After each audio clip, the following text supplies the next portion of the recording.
Hello, this is Self-Made Millennial. I'm Madeline Mann, and today we're talking about how to make sure that your next career move is meaningful work, is doing something great for the world, and is something that really lights you up. And I think that there's this movement towards meaningful work right now and social impact.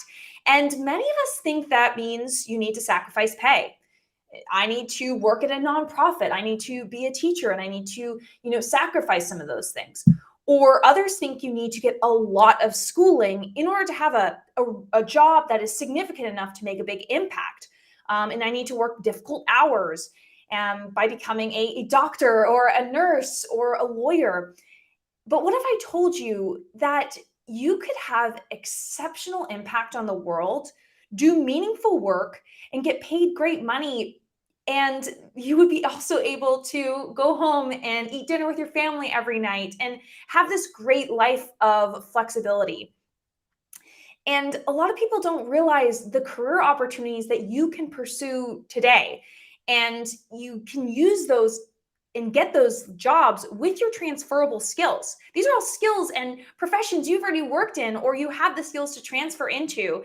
And you can start making this happen within a matter of weeks instead of years. And so I'm actually proof of this, and you'll hear my story later today about how I was able to do amazing work and really work at a company that was doing good for the environment. And I also have a special guest. Roshan Paul is here, and he's the author of The New Reason to Work. Okay. And he's here to give us insights on how you can build the perfect mission driven career. Roshan, welcome.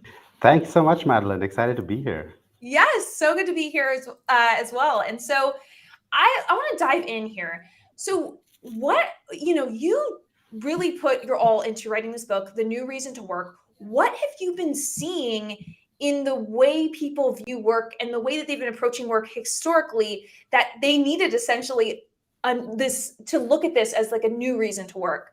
Exactly. So the subtitle of the book is How to Build a Career That Will Change the World.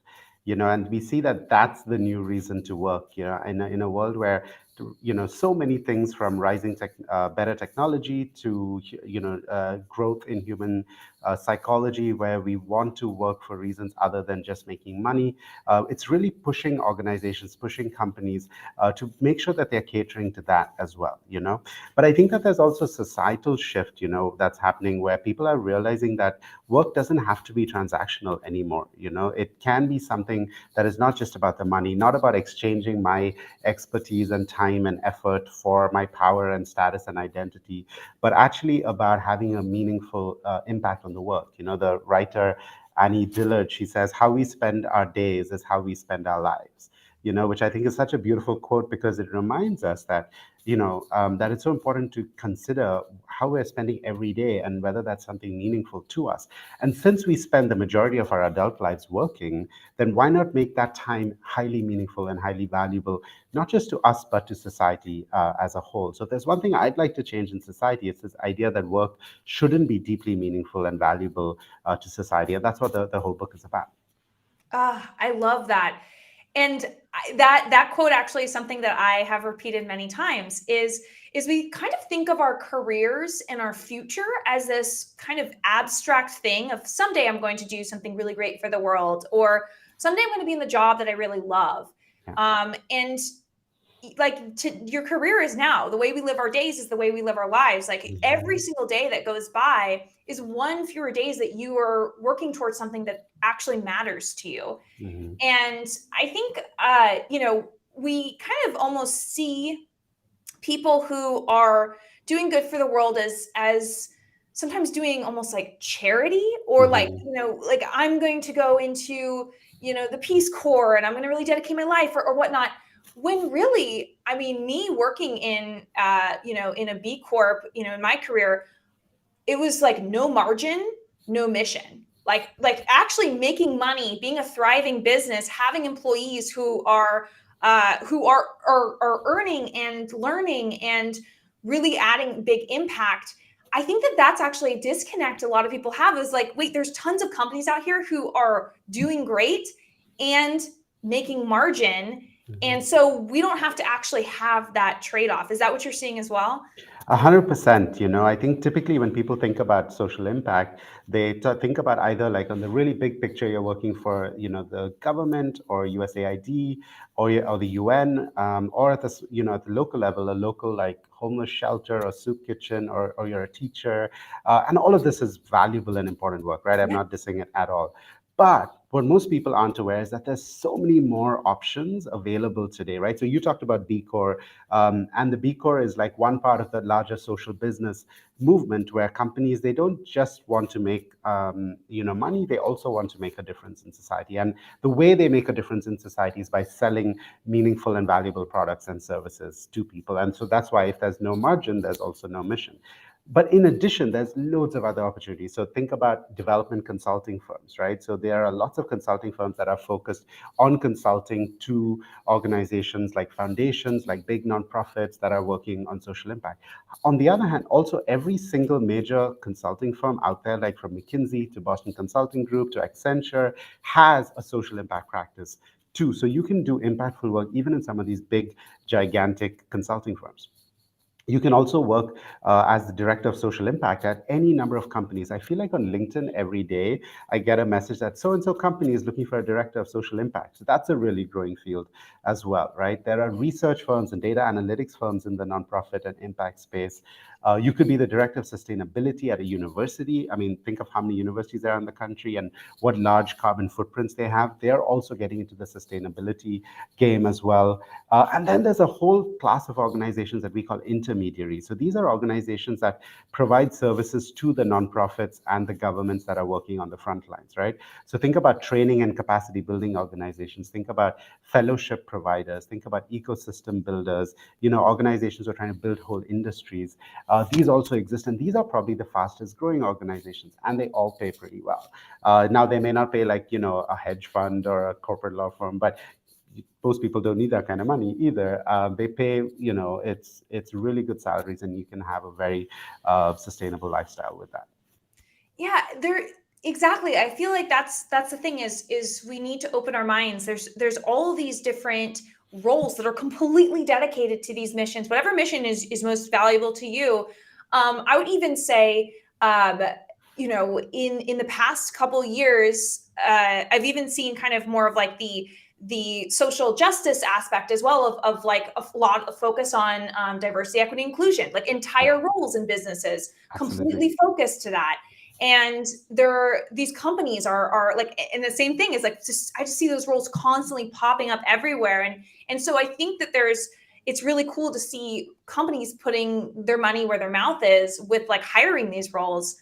I personally worked at a B Corp, right? And put yes or no in the chat if you're familiar with what a B Corp is. I know it's not something that everyone's familiar with, but exactly as Roshan said, it's a company that basically has to face like these pretty rigorous standards of, are they doing, basically good for the world? Like, are they meeting certain standards with their environmental practices? Are they meeting certain standards with their employee practices and the way that they conduct business in a way that's like net profitable for like the greater good? And what was really cool about doing that is I didn't have to switch careers. Like, if I worked for a company that was a B Corp that was focused on renewable energy every single day, I was going to work focused on wind energy, and I was still working in HR. Like, I didn't have to change my career. I didn't have to take a pay cut. It was really about finding a job where I said, okay, I'm still able to do my craft, what I'm meant to do. I didn't have to change, like get new schooling or anything, but I was able to do that every day. And we did have someone who, I can't remember exactly what her title was, but it was something like head of sustainability or head of social impact. Like, that was a literal job title, Mhm. which is so cool to see that. And it was a whole department of, how are we making sure that we are offsetting, all of our carbon footprint, and how are we making sure that our employee practices are highly sustainable? I would work with them on that. So Mhm. it's really cool to see that these roles exist. And if you don't want to if you don't want to kind of pivot careers into something that's completely focused on that, then you could do what I did, which was just find these companies. Go to B Corp. I don't know if it's bcorp.com or something like that, like where you can start finding these things. And like, exactly, like I think a lot of these major companies have entire wings of their business that are focused on this because it's so important. And For I'm also sure. Yeah. seeing lots of, let's see, I'm seeing, okay, so I'm seeing about like, actually, I would say more people have not heard of B Corps than have in our audience, Mm, okay. Roshan. So that's really interesting, which makes me very excited because, and if someone out there wants to kind of put in the chat the link to B Corps and stuff like that, if someone wants to quickly Google that for the audience, that would be amazing. But yeah, I think that that's really um, Yeah, it's a great, group that is really trying to make business more sustainable and more conscious of the impact it's having in the world. So it's like this larger movement called conscious capitalism that says like can mm, still, use the models and tools of capitalism, but like harness it for greater value to society as opposed to just immediate profits to shareholders. totally. What would you say to Jared's statement here that says it seems like most of those job titles descriptions are going to want someone to have a BS in something niche? What would you say to this? Yeah, I think that in the book we also like talk about 6 questions that can help you choose which type of organizations is best suited for you. And one of those questions is, what does your previous skills and educational experiences set you up for, right? So some of these organizations, particularly the more kind of bigger scale, more bureaucratic ones, they will be looking for like particular sets of like skills or educational degrees. But there's a lot of other organizations that are open to having smart generalists, who can prove themselves on the front lines, who can prove themselves day to day in their job. So a quick rule of thumb is that like the is smaller organizations, so startups, local organizations and companies that are moving quite quickly, they will be more open to any kind of a bachelor's degree as long as you can like show up, be highly committed, get stuff done on a day-to-day basis. Your really big companies or your really big nonprofits, they're going to be more looking for, all right, do you have a BS in something that's quite niche? So I think like that's my unscientific rule of thumb for you, is like smaller organizations, more flexibility, bigger organizations, more bureaucratic.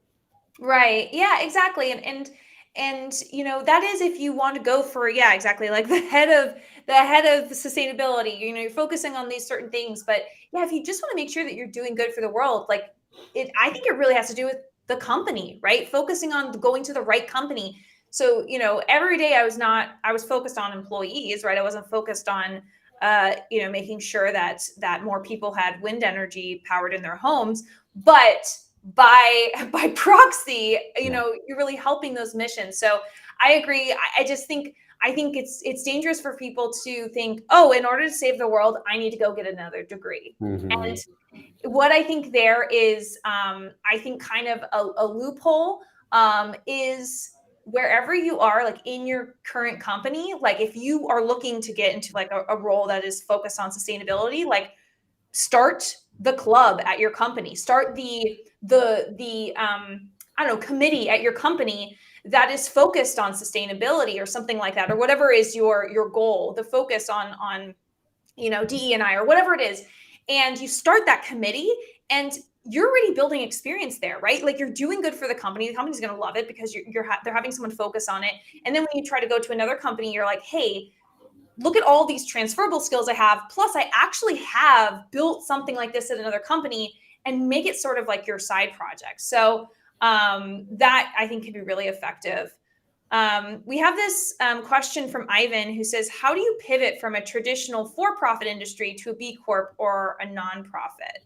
What would you say there? Yeah, I think firstly, I just want to underline what you just said, Madeline. That sometimes you Yeah. don't have to pivot. Like you could, start a sustainability or a DEI kind of initiative within your existing organization. But let's say you do want to pivot. Yeah. I think it's really valuable to understand, what matters most to you at this particular stage in your life, right? Like, so how important is it? So if you're working for B Corps or nonprofits, one important question for everyone to answer is: are you more of a like beneficiaries frontline kind of person, like that you want to work directly with people who need the the services that the organization is providing, or are you more like a systems level person who wants to work on changing policy or making a change on really large scale? And it's actually different personality types that are drawn to both. It's really good to get experience of both, as well before you decide. So that's one thing to try to answer for yourself. There's other questions like, how committed are you to a particular cause or a particular geography? Like, you have to stay in, I don't know, San Francisco, or do you not care? Like, you're happy to like live in San Francisco but travel all around the world. There are different kinds of organizations that will meet the needs of each of those different categories, right? And then I would say finally is kind of aligning kind of who you are, like your need to work or your desire to do work that has an impact. Where is that desire coming from, right? Like, what's the root of your passion or your sense of purpose that you want to use to move into a nonprofit? And if you can align that like desire with the kinds of work that the organization does, you're more likely to kind of thrive over the long term and not feel like you're disconnected, like emotionally, from who you are and the work that you want to do. So I mean, I can speak at this at length, because I used to run an organization that really helped people. Like, we've helped like thousands of people make that switch. And in the book, we have actually a character in the book who is, a graphic designer working for 15 years and wants to make that switch. And you can read about her journey as she's making that switch into, from a traditional job into the nonprofits. Yeah.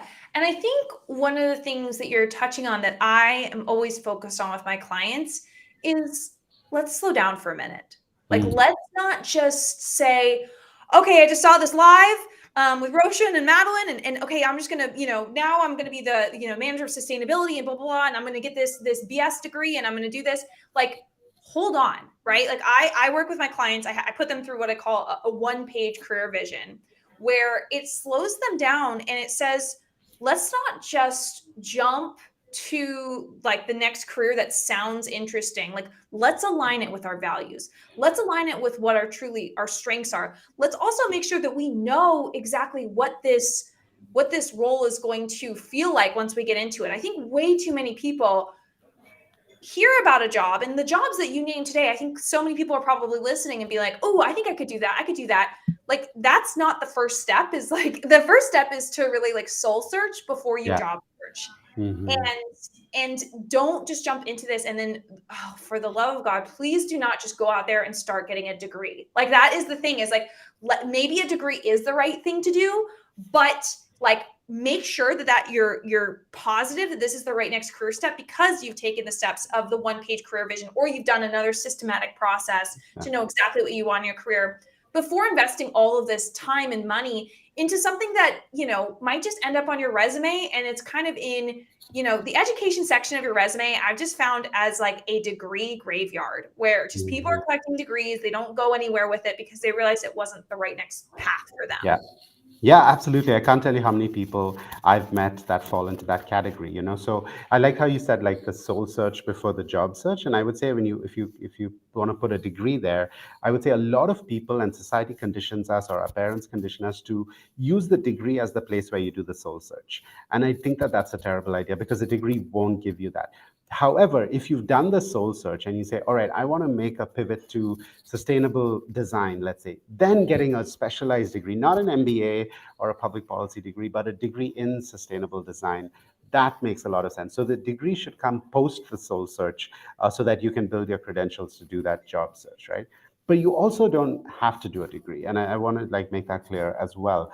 We talk about, there's a whole chapter in the book dedicated to designing your own education, right? And realizing that education is something that we need to keep upskilling ourselves every 3 to 5 years, because the world is changing so quickly. Like, who would have thought COVID, would have come, and how dramatically that's changed the world of work for the foreseeable future. So things are going to keep coming, and we're going to have to keep upskilling ourselves. So how do you keep designing your own education, right? And that should be a combination of like, knowledge kinds of things, so like courses, podcasts, but also real life experiences like, doing freelance or gig work if you can, volunteering, internships, active networking, informational interviews with people, and then also pairing all of that with a deep reflection on what are you learning from all of this? What is that teaching you about the kinds of work that you want to do? And Madeline, if we have time, I can also share a story of how I've just been doing this. Yeah. So I just stepped down as CEO of the organization I started. I'm in my early 40s, and one of the reasons I stepped down was that I wanted to work in climate change, but I don't have any background in that. But I just feel so compelled because that is like the existential issue for me for the next 10 years. And so I realized pretty quickly that given my background, even though I've done a lot of stuff, I don't have that climate science or tech background to get a job in climate change. So what I decided to do was just that. So I've done online courses, I've read books on climate, I'm listening to podcasts regularly, but I also started like pinging my network and seeing where can I get freelance work in climate change and climate philanthropy. And so I started off in November, like not knowing how to get into this. And today I have 5 clients, but 3 of which are in the climate change work. And I'm learning, so I'm getting paid to learn about the field that I want to go into. And that's really exciting. And now it's narrowing down to like what I think I'm going to be doing for the next few years, at least. So I'm actually in this funny position where, like, unlike most authors, I'm now like applying the advice from my book on myself and my own career. And I'm realizing, hey, yeah, that works. Like, I've just been using that same framework we use in the book and realizing that now I've made that career switch and I'm going to be working in climate, for the foreseeable future. And that was through this, like designing my own education rather than, avoiding the temptation to go get another degree in the space. Yes. And what I love is that's so relatable, right? You're a former CEO, a best-selling author, and you're like, I'm gonna learn. Like now it's time to learn. Now it's time to take project work Yeah. and this kind of stuff, right? Like it's not that's that's really what you've got to do. And what is so great about that is the world is moving so quickly that an education is simply not keeping up, Hmm. like the 100%. traditional education. And what really matters to companies and businesses is, yeah, you staying on the ball, you having this practical experience, right? And what you said was key that a lot of people don't think about is you are being paid to learn. Yeah. So many of us, I have a master's degree. I'm telling you right now, it cost me, I went to USC, it was like upwards of $60,000. Like I paid for that, right? Like, did I need that master's degree? Probably not. And what is so, but the thing is that master's degree, these degrees, these certifications, paved path, Yeah. clear paved path. Oh, okay. But yet that path kind of leads to nowhere. Like, I mean, it leads to somewhere, but you when you arrive there, you think, oh, a job's at the end of this path. No, it's like it's No. like the start of your journey to then figure it out. And so Yeah. really what you did is like, I'm gonna take the less like this, there's actually no path here. Like I'm kind of wandering through the forest, but Hmm. I'm like leaving breadcrumbs and I'm kind Yeah. of like stomping the ground for myself, and the path there is so much faster, so much quicker, so much more effective than, kind of going this meandering route that so many other people take. Right. And if you take the beaten path that everyone else has taken, you're competing with all of those people as well. So I think like there's a great line from a Spanish poet where he says, there is no path, the path is made by walking. And I think like that sums up for me like what like the smarter people or like the people who are willing to take those slight risks to say like I know that like I'm beating my own path here, but that's where like the more interesting and unexpected opportunities can lie. And if you go down the same route as everyone else, then you're competing with all of those people as well. That's exactly. I had a post yesterday on LinkedIn where I said, if it's comfortable, then it's crowded. Yeah. Like if you feel at ease, if you feel like you know exactly where you're going, like everyone's following the same path, look, like you're one of thousands. You're just lined up. So you have to get uncomfortable. You probably got uncomfortable because you're like, okay, like how am I going to find this contract work? Like how am I Yeah. going to, I'm new to this. I'm really going to put my skills out there, even though I'm not like fully thrown into this industry at this point. Yeah. Um, yeah, and that's why I love working with job seekers. This is like one of the main things I coach people on is like, let's take the shortcut. Like Yeah. let's find this different path. I call it job search parkour. Where have you heard of the phrase parkour before? Yes, I know what parkour is. Yeah, yeah. Okay, so it's like, a creative way to get through like an urban environment, right? Yes. Instead of walking, you're like jumping onto a railing and then you're sliding down and then you're hopping onto a roof. So basically, like so many people try to go into the front door of a business. And that's kind of like an online application, right? You're like Yeah. just lining up out the door. Maybe you have your couple of certifications in your degree, and everyone else has the same certifications, and there's just this line that goes forever. What I say is like, we're going to parkour our way into that building. Mm, We're going to get the right experiences. We're going to meet the right people. We're going to find our way and we're going to jump onto the railing. We're going yeah. to pull ourselves up to the windowsill. We're going to hop in through the chimney. Yeah. And you're making this career transition in weeks instead of years. Right, right. And the fact that you've done that is actually impressive to employers.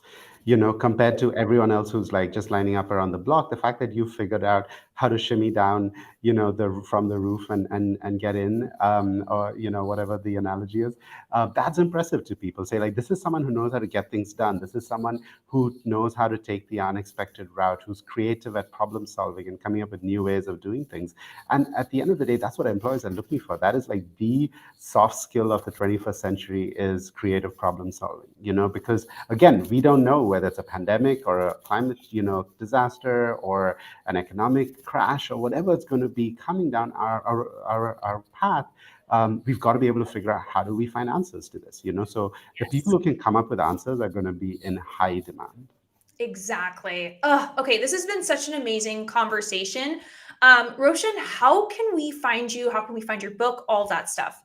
Absolutely. So you can find me on LinkedIn, Roshan Paul. I'm pretty easy to find and pretty easy you can connect with me there. The book is widely available on Amazon and on most, online or, physical booksellers. It's called The New Reason to Work: How to Build a Career That Will Change the World. It's pretty easy to read, if I do say so myself. It's written to be very engaging, to be read in a weekend, and it's very applicable. So there are lots of exercises that you can do that can help you to find your way. And it's like a half fictional, half non-fictional book. So it's a non-fiction book where we've got fictional characters who are like people just like you, who are trying to make their way, and they ask us the questions that we've been asked by our students for the last decade as well. So it's really written for job seekers who are trying to figure out their path to a more meaningful career. I love it. Okay, well, everyone, make sure you go out and grab the book. And Roshan, thank you so much for being here. I'm going to give you a Wi-Fi high five. High five.